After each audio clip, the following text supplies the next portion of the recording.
नमस्कार। आज हम मुंशी प्रेमचंद की एक बहुत ही मार्मिक कहानी ठाकुर का कुआं, इसके कुछ पहलुओं पर जरा गहराई से बात कर रहे हैं। हाँ नमस्कार। ये कहानी वाकई दिल को छूती है और सोचने पर मजबूर करती है। बिल्कुल। तो कहानी हमें ले जाती है एक छोटे से गांव में, और वहाँ एक औरत है गंगी। उसका पति जोखू बीमार है, बहुत बीमार। हाँ, और उसे सख्त प्यास लगी है, मतलब पानी की शिद्दत से जरूरत है उसे। दिक्कत ये है कि उनके अपने कुएं का जो पानी है वो पीने लायक नहीं है, उसमें से बदबू आ रही है। हाँ, कहानी में बताया गया है कि शायद कोई जानवर गिरकर मर गया है कुएं में, तो पानी जहरीला जैसा हो गया है। और गांव में साफ पानी का बस एक ही सोर्स है, ठाकुर का कुआं। बिल्कुल। लेकिन यहीं पर वो सामाजिक पेंच आता है। हाँ।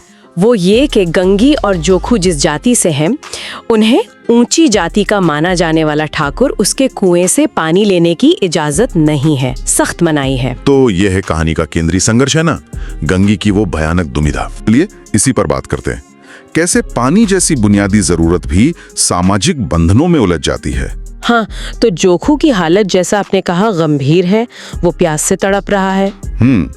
गंगी ये जानती है कि उसके कुएं का पानी देना मतलब एक तरह से जोखू की हालत और बिगाड़ना। तो स्थिति की अर्जेंसी साफ है।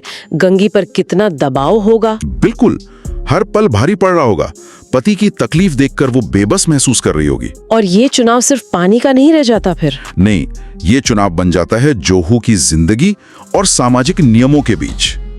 अगर वो ठाकुर के कुएं पर जाती है और मान लीजिए पकड़ी जाती है, तो परिणाम गंभीर हो सकते हैं, बहुत गंभीर।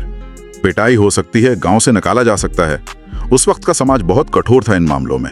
तो ये डर जो है ये काल्पनिक नहीं है, ये एकदम वास्तविक है। हाँ, ये डर ही उसे रोके हुए है। लेकिन ठाकुर का कुआं वो सिर्फ पानी की जगह नहीं है। अच्छा, क्या मतलब? मतलब वो उस गांव के सामाजिक ढांचे का, ऊंची जाति के दबदबे का, उनके नियंत्रण का प्रतीक भी है। ये दिलचस्प बात है कि कैसे पानी जैसी बुनियादी मानवीय जरूरत भी, हाँ, वो भी सामाजिक बहिष्कार का, जाति आधारित नियंत्रण का एक जरिया बन गई थी। कहानी ये साफ दिखाती है कि कैसे जरूरी संसाधन भी सबके लिए बराबर नहीं थे। बिल्कुल, पानी पर जिसका नियंत्रण समझिए जीवन पर उसका नियंत्रण। लेकिन फिर कहानी में एक मोड़ आता है ना? गंगी हिम्मत करती है। हाँ, अपने पति की बिगड़ती हालत, उसकी प्यास की तड़प देखकर उसका डर शायद पीछे छूट जाता है। और वो फैसला करती है कि वो जाएगी रात के अंधेरे में चुपके से ठाकुर के कुएं पर। ये गंगी के साहस को दिखाता है और अपने पति के लिए उसके प्यार को भी। बिल्कुल, ये जानते हुए भी कि वो कितना बड़ा जोखिम उठा रही है। फिर वो सीन आता है रात का, आधी रात, सब सो रहे हैं, घना अंधेरा। गंगी दबे पांव कुएं तक पहुंचती है। माहौल में कितना तनाव होगा, पाठक भी महसूस करता है उस तनाव को। हाँ, हर आहट डरा रही होगी।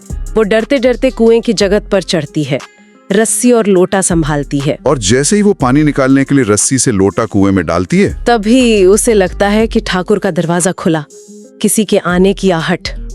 उस आहट का असर देखिए।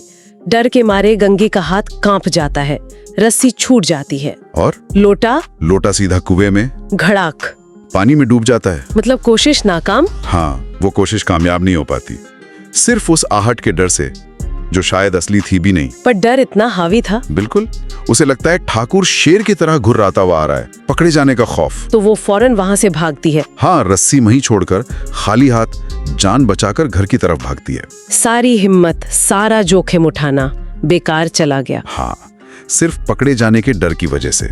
घर लौटकर वो क्या देखती है कि जोखू वही गंदा बदबूदार पानी पी रहा है। सोचिए गंगी पर क्या बीती होगी।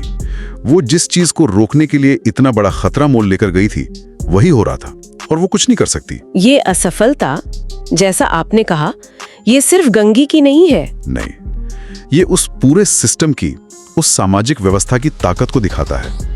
डर कैसे इंसान को पस्त कर देता है, उसे कोशिश करने से पहले ही हरा देता है। सही कहा। वो शारीरिक रूप से पकड़ी नहीं गई, पर उस डर ने उसे मानसिक रूप से जकड़ लिया, उसकी हिम्मत तोड़ दी। और कहानी का अंत, वो तो और भी परेशान करने वाला है। हाँ, अंत में कोई समाधान नहीं है। जोखू वही मैला गंदा पानी पी रहा है, और गंगी बस बेबस खड़ी है।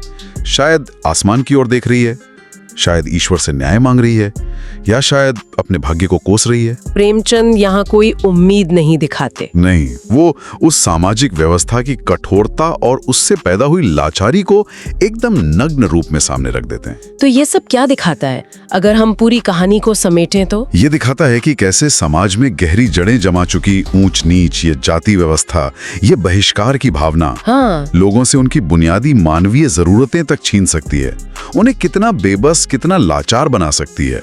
पानी जैसी चीज भी। ये सिर्फ एक कहानी नहीं, एक सामाजिक सच्चाई का चित्रण है। बिल्कुल।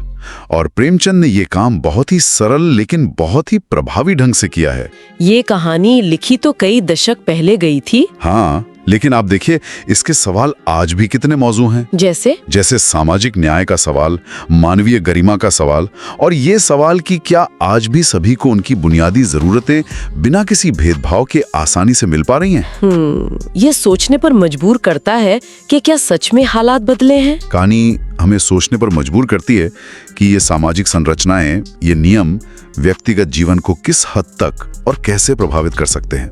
कहानी गंगी की बेबसी और जोखू की पीड़ा पर खत्म होती है। कोई समाधान नहीं मिलता पाठक को।